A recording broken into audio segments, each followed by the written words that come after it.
I mean, we are a good family, and we are good to the children. We, Yeah. to our grandchildren. They were always here. You can ask Brandon whenever they were sick, go to grandma's house, or when the babysitter couldn't keep him, grandma kept him. I mean, it couldn't be any closer. It's because he gives more than I do. That's what it is. He's got more patience, I mean, a woman. I mean, he can come home from work and he's tired, but a woman after having 4 kids in the house, it's even more tired than he is. So he takes over. I think one thing is I realize what she went through, and like most people, of course, if you didn't, somebody didn't sit down and tell you. I mean, those things that she just touched on, such as the Nazis were in her town, the SS, and she was so damn scared of them. They used to run around the block just so they wouldn't have to pass by the thing. That hurts a young person, It doesn't to have have that nothing to feeling. do with our marriage. Oh, it has a lot to do with you and how you think. And the Germans cutting the Yugoslavians, they used to cutting off hands to get watches and things like that. It's bad for a girl, 12, 13 years old, to see things like that. But Yolanda and I never talked about it when we were young and married. We were just happily married and everything. But now she's older, and once in a while she really thinks about it, because she tells me every once in a while she'll think about it.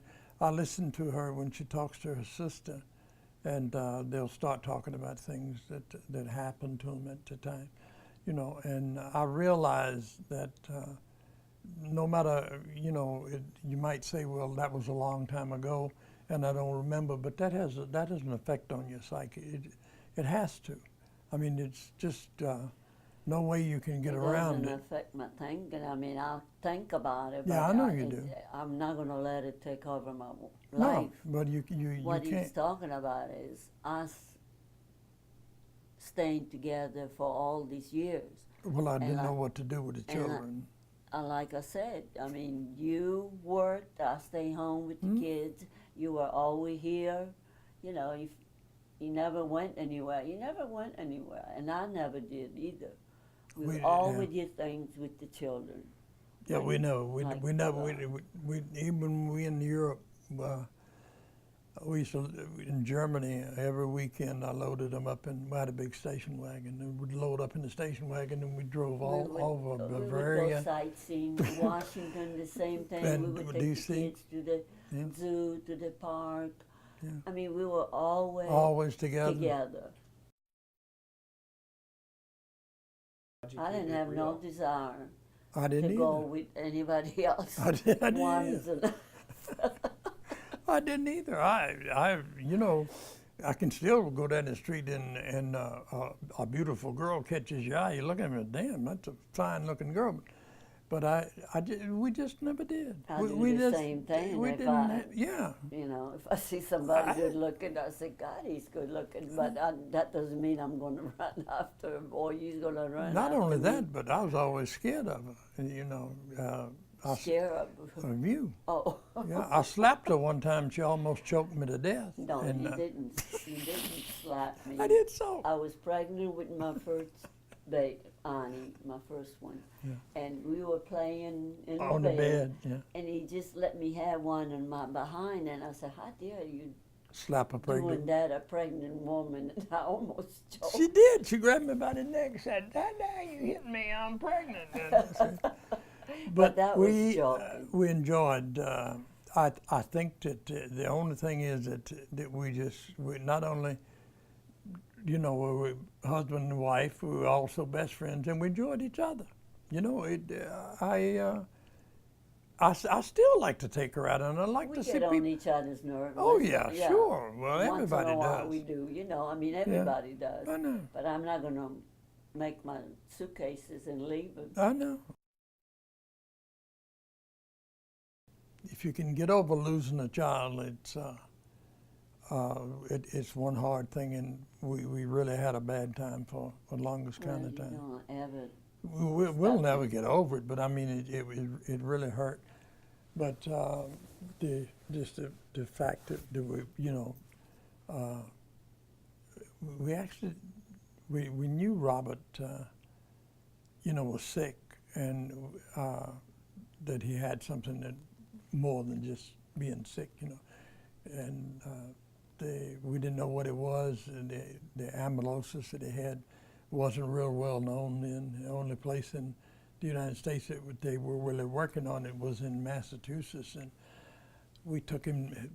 The darn doctors in Roanoke operated on him and took his stomach out without, any consultations with anybody. And when we got him to the University of Virginia, the first thing they did was ask us, why did they take his stomach out, And of course we couldn't answer. We weren't EMAS. They did. But anyway, I called Massachusetts and talked to the doctor that was treating up there.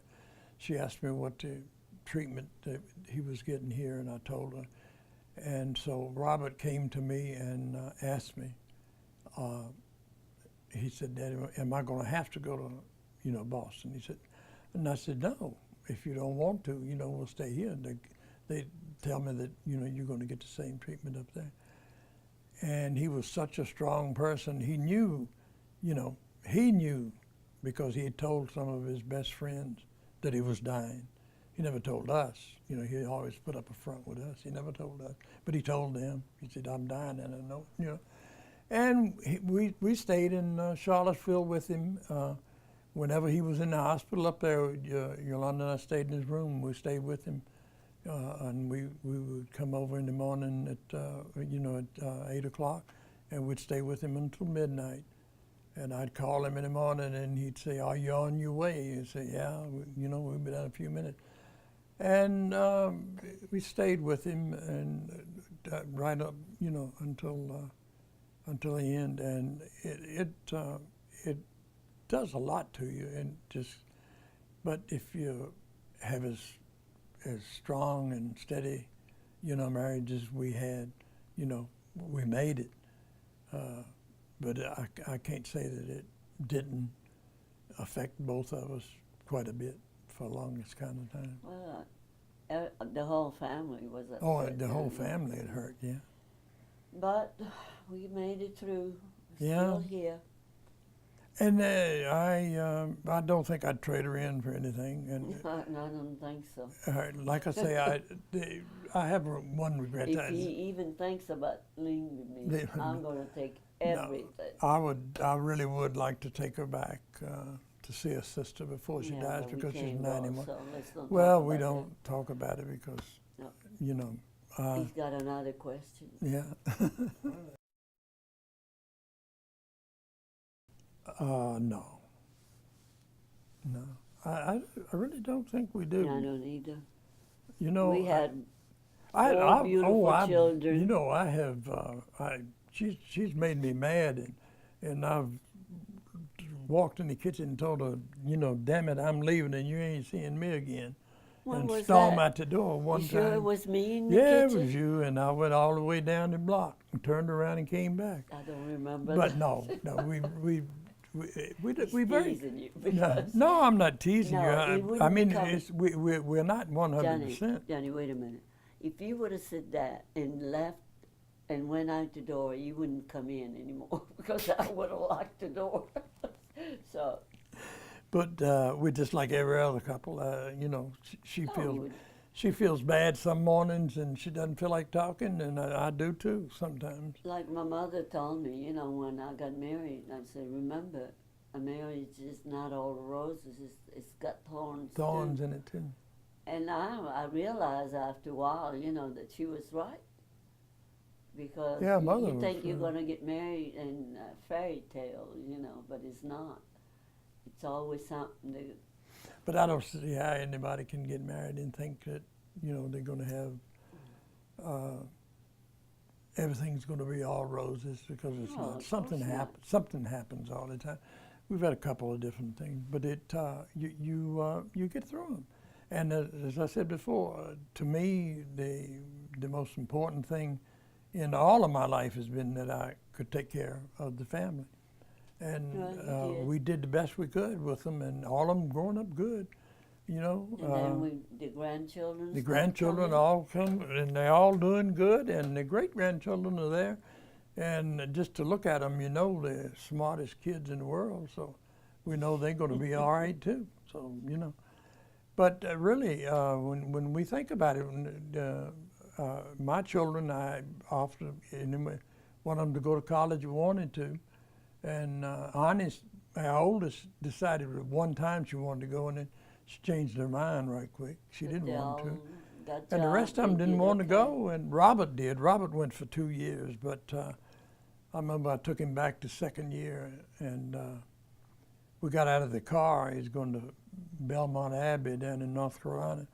And we got out the car, and he stood by the door for a minute, and he looked at me, and he said, you know, Daddy, he said, what am I doing here? He says, I really don't want to be here.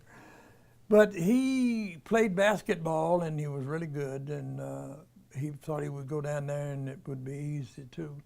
And I think basketball, you know, college level basketball was so much harder than high school level was, that he liked to work himself to death, you know, for the months that he go, and he finally just gave up, and he started playing soccer. So he played soccer while he was in college. And he came out and got a good job. He always had good jobs. Robert always had really good jobs, and Yeah, he was a good son. he was and good, and he's good to his children. He was good to his Yeah. children.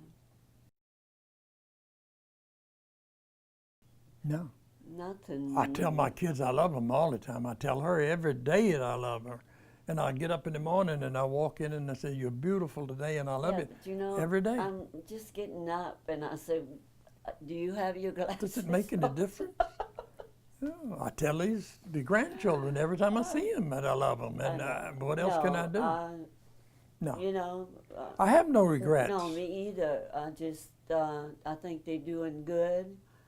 They love She used to us. throw a shoe at Yeah, Brandon well, and them. She used to throw a Not shoe Brandon, at Robert. Robert. Yeah, I couldn't catch him, so She couldn't catch him, so I had a good aim.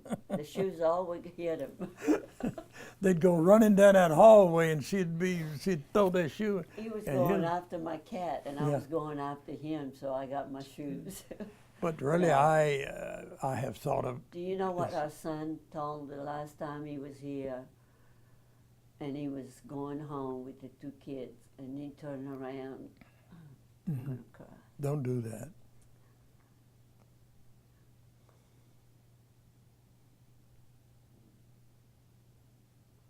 And he said, Mama, if I could do half his job as he did with us, I'd be glad. You know, he wanted to tell me that You raised them good. we raised him good, and he hoped that he can do the same thing with his kids. Yeah. So I think we did. We were spankers, things like that. I think I might have whopped them once or Yeah. twice, Yeah. but I don't know. The Army discipline is I different. don't You don't think hit I people, ever you know. spanked Brandon. No, Did I ever spank you, Brandon? no. I think I did your sister once, Stephanie, because my son got one of these long hot dogs, you know, those long dogs. Hmm. And I told her not to play with it because it was given by him, you know, to me. But she kept playing, and when I went in the room, the next thing I knew, he was all to pieces. She was hitting her cousin. With it, yeah. Yeah, and I got mad. She got a spanking from me. I said, I told you not to do it. But we used to keep them quite often. Anytime there was, you know, we'd be ready to go somewhere, and the phone would ring, and you know, somebody would say, "Grandma, I'm sick. I'm sick. Can I come over?" You know, so you know, we'd cancel a day, and we'd be here with them all day, whoever was sick. And we always kept them, and Whenever the mothers and fathers wanted to go on vacation, we kept them. We were always a tight-knit family, and you know, and I'm very proud of that.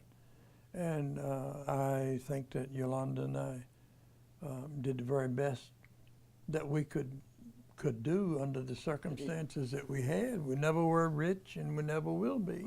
No. But we never asked anybody for anything. I've never owed anybody a penny. And it's good that he likes his type of show, because at 7:30, Oh yeah. he's okay, always yeah. saying, I have to go and check if I close the door downstairs. And I wanted to tell him, the doors are closed. You just want to go and watch your own show. And I stay up I just here. don't like those love stories You know, on TV. that's, so I mean, it's not I that like we all would love yeah, it, I but like the History we get Channel on and each things other's like that. nerves sometimes. Sure we do. Of course we do. When we got married, the first check that I got from the Army after we got married, I brought it home and gave it to her. And I've been doing it for 63 years. I take care because he's got a hole I in his never spine. kept a check, and the reason is if I had money in my pocket, the kids came over before they left, I'd give it to them. I'd give money away, and I don't do it for He's a not purpose on- except that I never had, you know, like I say, when I was little, we never had money. You don't know how to manage money. I don't know anything about money. I don't Okay, care see. about it either. You take care You of got that. a good secretary. Yeah, but I did. I gave her my first paycheck in 1946, 49, and I've been doing it ever since. But she's really mad at me because when we went on Social Security, Oh, yeah. they make you send it to the bank now, you know, because they don't send things out anymore. And this would have been the first check she ever earned with her name on it. Would have been the stuff, and I had it sent to the bank. And That she's made so me mad. She Yeah, said, "I wanted to said, send I you." never got a check. She said, My "I name. just wanted even one told- check." What was the lady at, she was a representative or something. Yeah, She I ran know. for office. Yeah, she was at church. Yeah. Yeah, and I told her. I She said, told "Will her you that. do me a favor?" She said, "If I can," I said, when you go to Richmond, have him pass a law that the wife's got to get the check at home, not where the husband's in." She said, she laughed. She said, "I'll try." But that was That's funny. no, you know, why Because not she was have waiting all that time for the check, and it went to it? the And bank. then he puts it in the bank. Nothing except that we did the best we could. Do this, and do the same thing. Yeah. Your daddy's gonna tell you about your and grandparents. you can certainly tell them that none of them have to be as clean-minded as their grandma. Nobody has to clean house like she does. Nobody. I wouldn't wish that on anybody. This woman lives to clean. No, I don't live to clean. I clean because he messes up. No. In Italy, when in her He's house, her mother's Make it short. home. Okay, real short. But when you walked in the door, they had hardwood floors, beautiful hardwood floors. The Italians had, you know, and they had pads about this big of to fit your to foot. fit your foot. You When you walk walked in with- the door, you took your shoes off and you put your foot on those pads, and you slid everywhere you went from room to room. You never walked on the floor. Blondina didn't have, right? No, Blondina didn't have, but everybody I was else did. waiting for him to answer. But it's No, they don't do it now. But when I was little, yeah, Yeah, because everybody had. my mother would get mad. I mean, we had a clean house. Even Yes, you though did. we had a small house, It was clean. it was clean. And I can't help it. I'm used to, you know. When we first came here, we came and Yolanda and I in 1952, and the first morning when we got up, she started cleaning my mother's house, Yeah, because it was and filthy. because it was, and was my mother never cleaned the house for nothing. In fact, I think I probably slept on a bed for months without it ever being made. She just did whatever. But anyway, she cleaned the house, and she cleaned everything in it so much. And my father came home, and he opened the door, and he took 2 steps in, and he looked all around, and he walked back out and closed the door, and she went out there, and he thought said, it was the wrong house. he said, "This is the wrong house." He said, "This can't be mine." And all the time she lived there, she kept she kept out, and she does. You can look at this house, and Oh, yeah, there's it never looks real anything. nice. There's never anything out of place. She does like, and she does like a clean house, and I try to, I can't help her as much as I could at one time, because man, if you don't quit hitting me, I'm gonna hit you. I just want- She keeps hitting me because she wants me to shut up.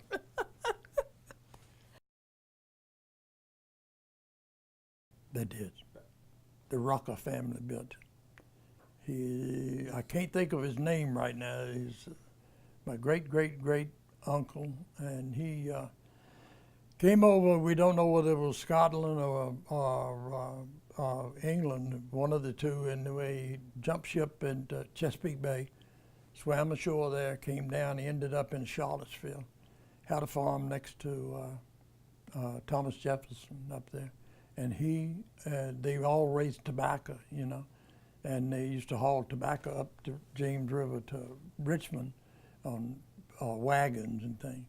And he built the first bateau. And actually, when he came down here and launched it into James River, down at the foot of 9th Street Hill here, Thomas Jefferson was with him when he did it. You had a book that Yeah, that I had still it- got it. I still have it. had With the Rucker everything family. written, somebody researched and The research, my sister researched it and got it. He fought in the Revolutionary War. He was, I forget where he ended up at. He ended up somewhere down around Norfolk when the war was over. But yeah, he really built the first bateau.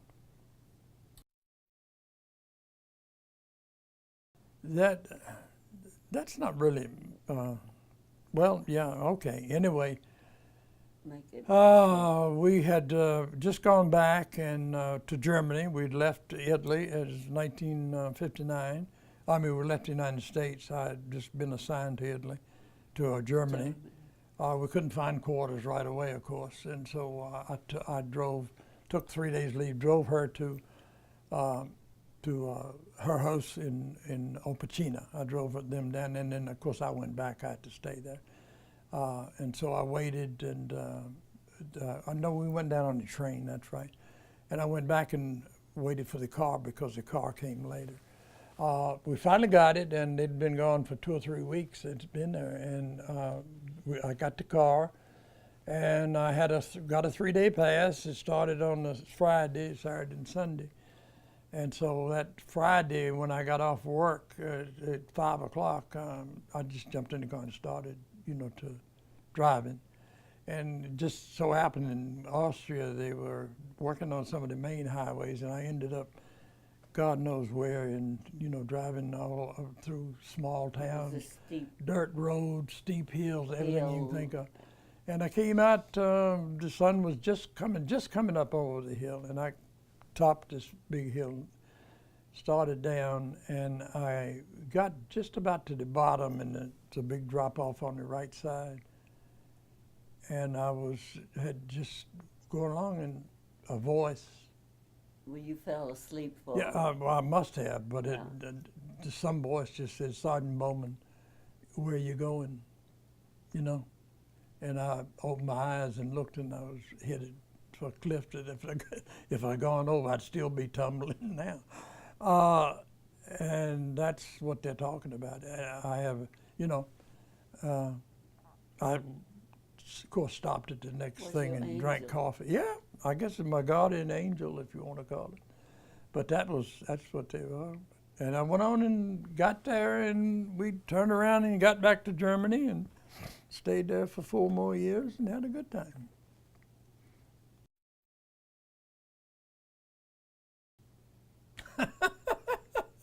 Oh, come on. Okay, in Trieste, like I told you before, we were, multi-forces. We had the British, the Italians, and the Americans. And we had clubs. The Americans, we had snack bars, and of course, the beer and movie all. theater, too. Yeah, but we had beer and everything to buy, and we had good hamburgers, hot dogs, things like that you normally couldn't get over there. And a bunch of us were sitting around the table, and these 3 or 4 Scottish soldiers came in with us, and they were all wearing kilts, you know. And as, you know, curious GIs do sometimes, we all got to want to know, you know, what are they wearing under them kilts? You know, what is Scotchmen wearing under that? And we back and forth, we went, you know, and then so every time one of them would get up and go to the bathroom, we'd run in, you know, to find out, you know, what's he going to do? Lift it up? Is he going to sit down? Is he going to do it? And a friend of mine, had one too many, and he went in there, and the guy was standing there, and of course he pulled it, you know, this way, and he bent down like this to look at him, and the guy warmed in the back of his head, in the pea trough. You know? And that's what they're talking about there. Who asked that question? I don't know. But yeah, that's what they're talking about. And we found out later that, you know, actually a lot of them really don't wear anything under that kilt at all. Some of them do. Well, Yeah, but Carter, nobody else. Carter never asked again. He shut up. Said that's the end of it. And who asked Oh, that? her? I bet it's Brandon. Never. Tell him. I'm still. You have to listen. I can't tune her out. I just, you know. But I understand her. The thing is that I know at times that, you know, she's unreasonable at times because she has a very bad habit of, if it's not her way, there is no other way. There's only one way. That's her way, and you can't reason with her sometimes. You know, we work in the yard sometime, and I've worked in yards for so long.